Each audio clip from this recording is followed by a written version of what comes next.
Hello दोस्तों, स्वागत है आप सभी का हमारी एक और रोमांचक कहानी में। उम्मीद करती हूँ कि आपको यह कहानी बेहद पसंद आएगी। मैं उन लड़कियों में से थी जिन्हें अपने बिस्तर पर सोने का बहुत ज्यादा शौक था। शायद इसकी वजह यह थी कि मैं अपने भाई बहनों में सबसे छोटी थी और हमेशा अपनी माँ के पास सोती थी। भले ही मैं छोटी थी, लेकिन जब सब सो जाते और कमरे की रोशनी बंद हो जाती, तब भी अगर माँ पापा को बुलाकर अपने पास आने को कहती, तो मेरी आंखें खुल जाती थी। जब मैं छोटी थी और माँ मुझे सुलाने के बाद पापा के पास जाती, तो मैं जाग जाती और रोना शुरू कर देती। मुझे माँ के बिना बिल्कुल भी नींद नहीं आती थी। जब तक मैं माँ के चेहरे पर हाथ नहीं रख लेती, मुझे सुकून नहीं मिलता था। लेकिन जैसे जैसे मैं बड़ी और समझदार होती गई, माँ ने मुझसे कहा कि अब मुझे अपनी बड़ी बहन के साथ दूसरे कमरे में सोना चाहिए। मैंने फौरन इनकार कर दिया और माँ के सीने से चिपक गई। मैंने कहा, नहीं, मैं तो बस आपके ही पास ही सोऊंगी। मुझे आपके बिना नींद नहीं आती। माँ एक ठंडी सांस लेकर कहती है, बेशर्म, तुझे तो जरा भी शर्म नहीं है। उस वक्त मुझे इन बातों का मतलब समझ नहीं आता था, लेकिन जैसे जैसे मैं बड़ी होती गई, एक रात जो आवाज मैंने सुनी उसने मुझे हैरान कर दिया। उस रात मैं अचानक जाग गई और जब माँ मुझे सुलाकर पापा के बिस्तर पर गई, तो मैंने कुछ अनजानी आवाजें सुनी। पहले तो मैंने सोचा कि माँ का पल्लू पकड़ लूं, लेकिन फिर चुपचाप आंखें बंद करके उन आवाजों को सुनने लगी। उन आवाजों ने मेरे कानों की लो को सुर्ख कर दिया। मैं खामोशी से आंखें बंद किए आवाजें सुनती रही और उसके बाद तो यह जैसे रोज का ही माहौल बन गया था। यह अनुभव मेरे लिए कुछ नया और अनोखा था, जिसने मुझे बहुत जल्दी समझदार और परिपक्व बना दिया। शायद इसलिए क्योंकि मैं बहुत ज्यादा सोचती थी और हर बात की तह तक जाने की कोशिश करती थी। मुझे भी धीरे धीरे शर्म महसूस होने लगी थी, इसलिए मैंने खुद ही उस कमरे में सोना शुरू कर दिया जहां मेरी बहनें सोती थी। मुझसे बड़ी 3 बहनें और 2 भाई थे। समय बीतता गया और सभी शादी की उम्र तक पहुंच गए। मेरे सभी भाई बहनों की मुझसे पहले ही शादियां हो गई। जब मेरी शादीशुदा बहनें किसी फंक्शन के लिए हमारे घर आती, तो रात को छुपकर तीनों आपस में बातें करती और खूब हंसती। लेकिन जैसे ही मैं वहां पहुंचती, सब चुप हो जाते। जब मैं उनसे पूछती कि क्या बातें हो रही है, तो वे मुझे कहते, तुम अभी छोटी हो जाओ। हालांकि मैं 18 साल की हो चुकी थी, लेकिन वे मुझे अभी भी बच्ची समझती थी। धीरे धीरे मैं इतने चतुर हो गई कि जब भी मेरी बहनें आती, तो मैं जानबूझकर सोने का नाटक करती और उनके बीच बिस्तर पर सो जाती। फिर वे तीनों बैठकर चटखारे लेते हुए आपस में बातें करती, जो पति पत्नी के बीच रात के अंधेरे में होती है। मेरी तीनों बहनें हमेशा आपस में सब कुछ साझा करती थी और साथ मिलकर शरारतें करती थी। मैं भी उनकी बातें सुनती थी और खुद को संयमित रखने की कोशिश करती थी। शादी के बाद की जिंदगी खुशियों से भर जाती है, यह बात मैं जान चुकी थी, इसलिए मेरे दिल में भी एक हलचल मचने लगी थी। मैं सोचने लगी कि काश मेरी भी शादी हो जाए, मेरा भी एक पति हो और वो मेरे साथ भी वही सब कुछ करे जो मेरी बहनों के साथ होता है। शादी के बाद ये सब जायज हो जाता है और इसमें सुकून भी मिलता है। यह सोच सोच कर मेरा दिल जोर जोर से धड़कने लगता था। पढ़ाई पर ध्यान देने की बजाय मैं शादी के बाद की ख्वाब देखने लगी। हर रात एक अजीब सी बेचैनी मेरी रग रग में समा जाती थी। मैं जब कमरे में अकेली होती, तो अपने मोबाइल पर इंटरनेट पर लड़के लड़कियों की रोमांटिक सॉन्ग देखती और फिर खुद को उस लड़की की जगह महसूस करती। मैं उस लड़के की जगह अपने भावी पति की कल्पना करती और सुकून महसूस करती थी। एक दिन मेरी बड़ी बहन घर आई हुई थी। भाभी और मेरी बहन आपस में कुछ ऐसी बातें कर रही थी जिन्हें सुनकर मेरी बेचैनी बढ़ती जा रही थी। मैं खुद पर काबू पाने की कोशिश कर रही थी, लेकिन अंततः मैं खुद को रोक नहीं पाई और रात को फिर से वही वीडियो देखने लगी। उसी वक्त मेरी बहन जाग गई और उसने मुझे यह सब करते हुए देख लिया। उसने मेरा मोबाइल छीन लिया और मेरे चेहरे पर एक थप्पड़ मार दिया। फिर गुस्से में बोली, अपनी उम्र देख और अपने काम देख। मैं समझ नहीं पा रही थी कि तू पढ़ाई पर ध्यान क्यों नहीं दे रही थी। तू तो वक्त से पहले ही इन गंदे कामों में पड़ गई है। तुझे बहुत शौक है अपनी जिंदगी में किसी को शामिल करने का। देखती हूँ सुबह माँ से कहती हूँ कि तेरी यह बेटी एक दिन तेरा मुंह काला करके चली जाएगी। इससे पहले कि कुछ और बुरा हो इसे यहाँ से चलता करो। जब मेरी बहन को मेरी इस हरकत का पता चला तो मैं बहुत डर गई। मैं रोने लगी और उससे हाथ जोड़कर माफी मांगने लगी।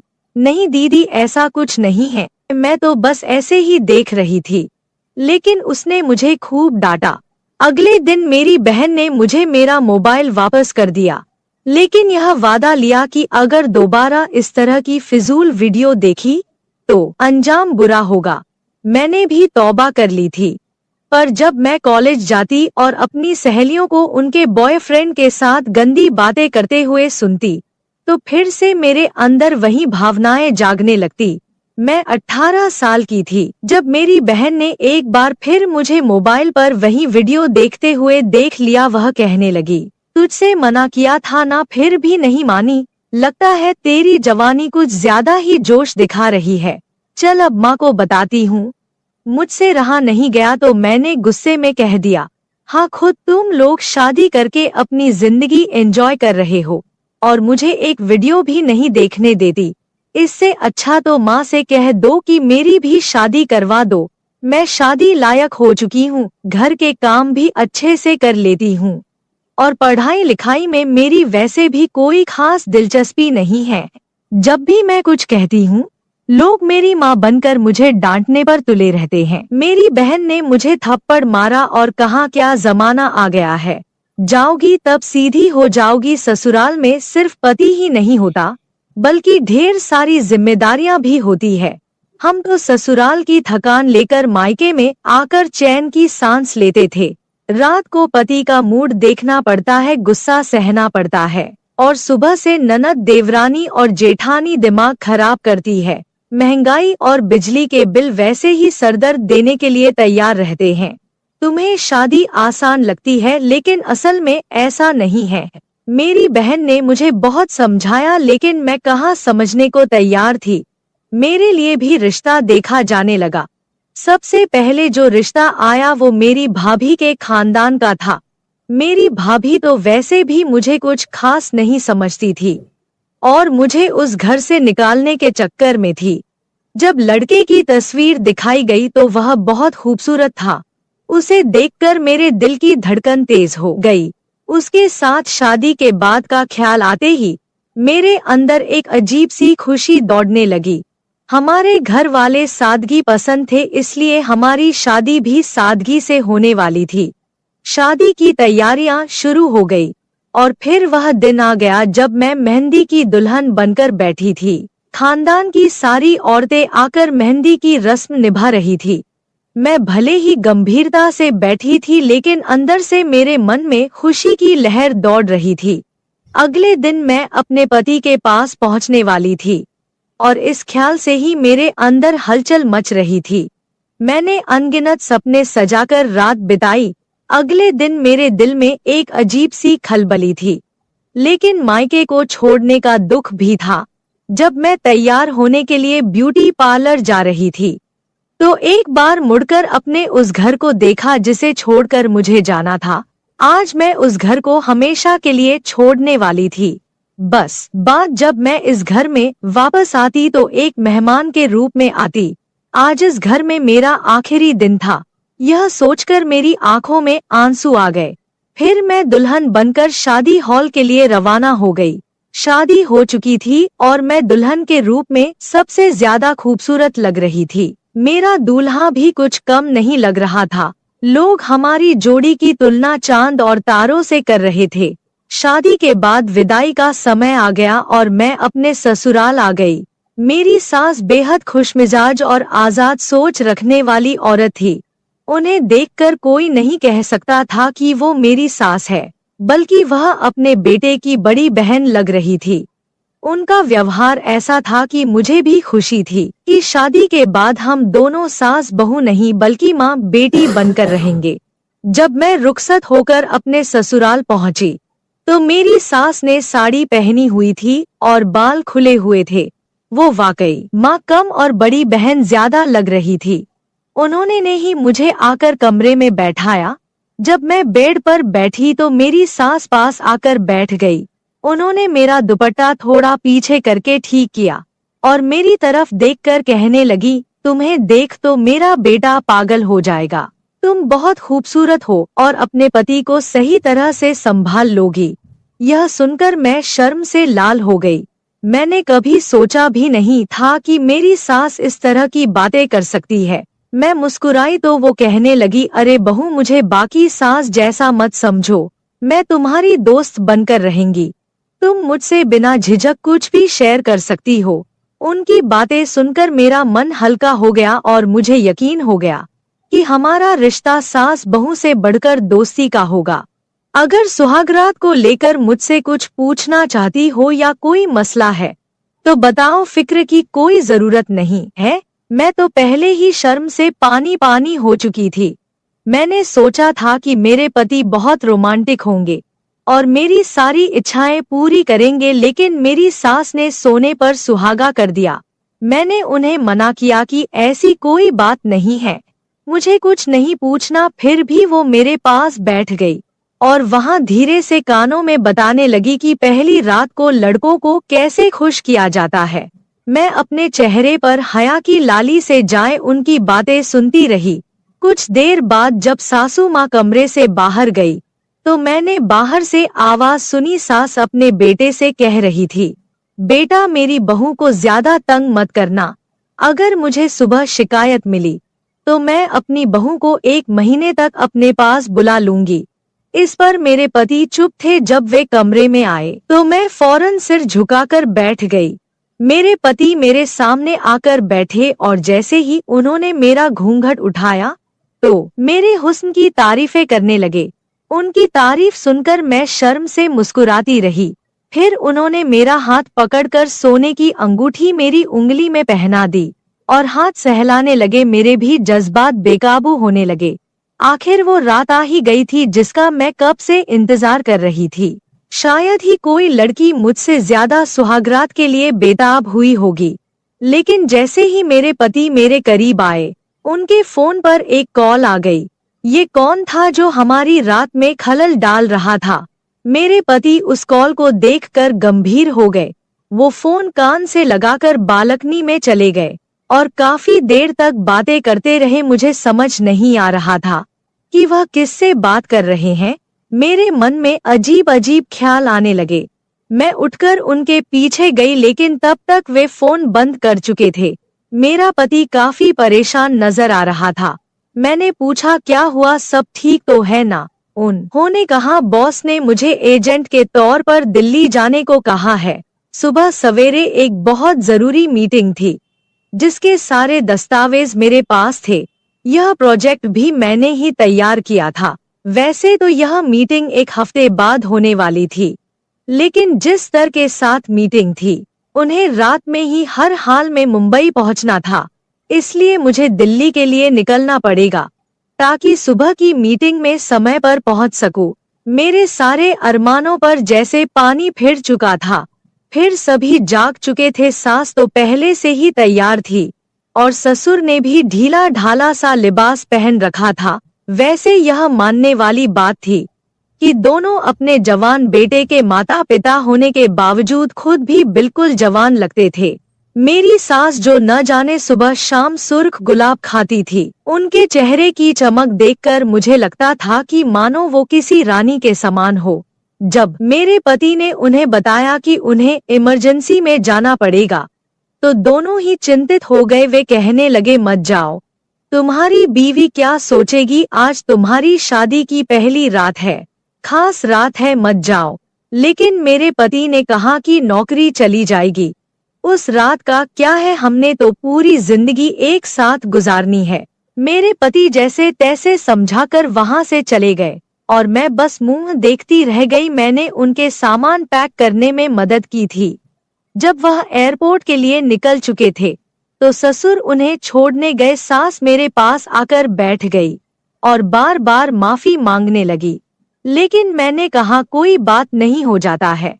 जब ससुर लौटकर आए तो दोनों अपने कमरे में चले गए और मैं कपड़े बदलकर बिस्तर पर सोने के लिए लेट गई। अंदर से मैं बहुत बेचैन थी और सोच रही थी कि अब ये 2 दिन कैसे काटूंगी। खैर, जहाँ इतने साल निकाले हैं वहाँ से 2 दिन भी निकाल दूंगी। उस रात मैं सो गई। सुबह कुछ मेहमान मेरे मुंह दिखाई के लिए आए थे। हर कोई पूछ रहा था तुम्हारा पति कहाँ है, दूल्हे के बिना तो दुल्हन अधूरी होती है।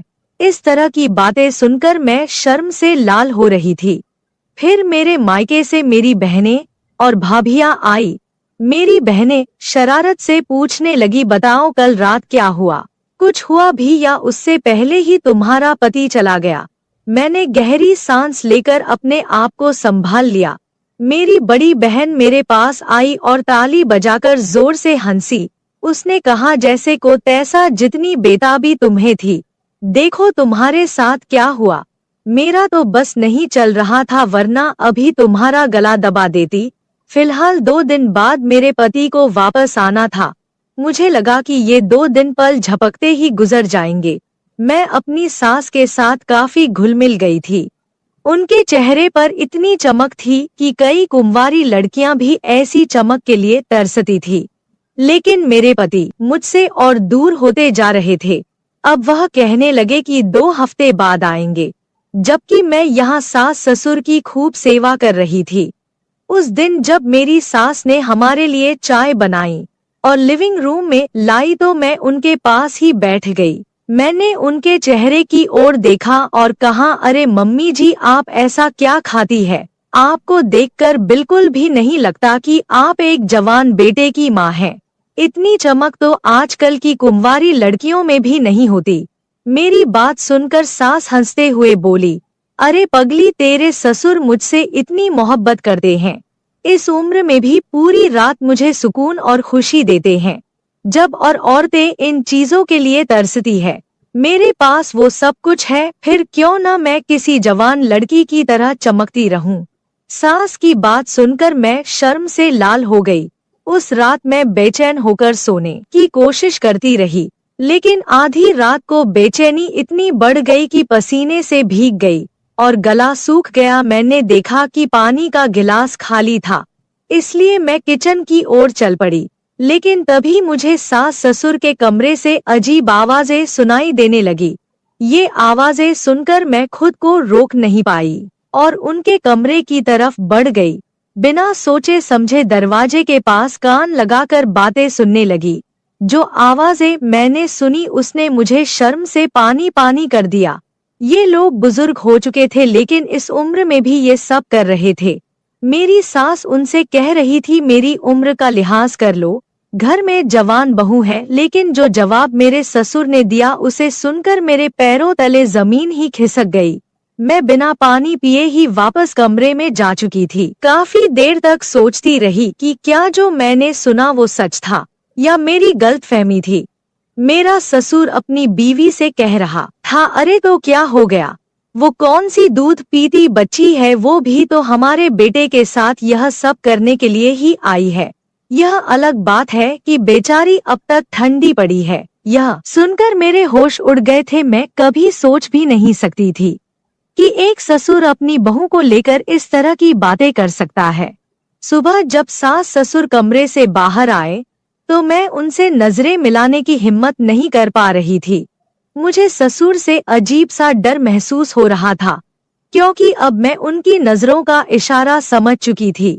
वो मुझे सर से पैर तक अजीब निगाहों से घूर रहे थे। जब मैंने पति से बात करने की कोशिश की तो उन्होंने यही कहा, मैं बिजी हूँ, बहुत काम है, वापस आने में समय लगेगा। एक दिन सास का ब्लड प्रेशर बढ़ गया। वो कहने लगी, बहू किचन में दबा रखी है, जरा दूध में घोल कर दे दे, उससे मुझे सुकून मिलेगा। मैंने दूध का गिलास निकाला और उनके ब्लड प्रेशर की दवा में डालने के बजाय उसमें नींद की दवा में मिला दी, जिसे पीकर मेरी सांस चकराने लगी और मैं उन्हें कमरे में लेटा आई। लेकिन अब घबराहट हो रही थी। कि कहीं कुछ गलत न हो जाए। उसी वक्त मेरे पति का मेरी सास के फोन पर कॉल आया। उन्होंने कभी मुझे कॉल नहीं किया था। मैंने फोन उठाया और जैसे ही कान से लगाया, पति ने कहा, सुनो, अपनी बहू को बता दो कि मैं अब वापस नहीं आने वाला। मैंने यहाँ किसी और लड़की से चक्कर चला लिया है और वह मेरे बच्चे की माँ बनने वाली है। सुहागरात को भी उसी ने मुझे फोन करके दिल्ली बुलाया था। वह अमीर बाप की बेटी है और कह रही है कि अगर मैंने उससे शादी नहीं की तो मुझ पर केस कर देगी। यहाँ की पुलिस तो आप जानते हैं कितनी सख्त है। मजबूरी में मुझे उससे शादी करके उसके बच्चे को अपनाना पड़ेगा और बदले में मुझे करोड़ों की जायदाद भी मिल रही है। फिर भला क्या रखा है आपकी उस बहू में? बहुत जल्द मैं आप दोनों को भी यहाँ बुला लूंगा। सुकून की जिंदगी गुजारेंगे, बस किसी तरह इस नालायक बहू से पीछा छुड़ा लें। यह सुनते ही मेरे पैरों तले जमीन खिसक गई। सारे सपने मिट्टी में मिल चुके थे। मैं अपनी सास को उस हालत में छोड़कर घर लौट आई। रो रो कर मैंने अपने माता पिता और भाइयों को सब कुछ बताया। वे तुरंत मेरे ससुराल पहुँचे और जमकर बहस हुई। मेरे सास ससुर ने यहाँ तक कह दिया कि एक बार जायदाद हमारे बेटे के नाम हो जाए, फिर हम उसे भी छोड़ देंगे और रिया ही हमारी बहू रहेगी। लेकिन मेरे पिता ने साफ मना कर दिया। कुछ सालों बाद अदालत में केस चला और मेरा अपने पति से तलाक हो गया। कम उम्र में ही मैंने ये सब झेला। मेरी बहन सही कहती थी कि शादी के बाद बहुत कुछ ऐसा होता है जो एक लड़की की जिंदगी को पूरी तरह बदल देता है। जो मैं कभी हंसमुख, चुलबुली और भावुक हुआ करती थी, अब खामोश रहने लगी थी। अब मेरी उम्र 25 साल हो चुकी है। मेरे लिए कई रिश्ते आते हैं, लेकिन मर्दों पर से मेरा भरोसा पूरी तरह से उठ गया है। शादी का नाम सुनते ही मेरा दिल डर से कांप उठता है। आपको क्या लगता है, क्या मुझे शादी कर लेनी चाहिए या सभी मर्द ऐसे नहीं होते हैं? अगर मुझे फिर से धोखा मिला तो? दोस्तों, यह थी मेरी कहानी। दोस्तों, मैं आप लोगों को दिल से धन्यवाद करती हूँ। आप लोग के सब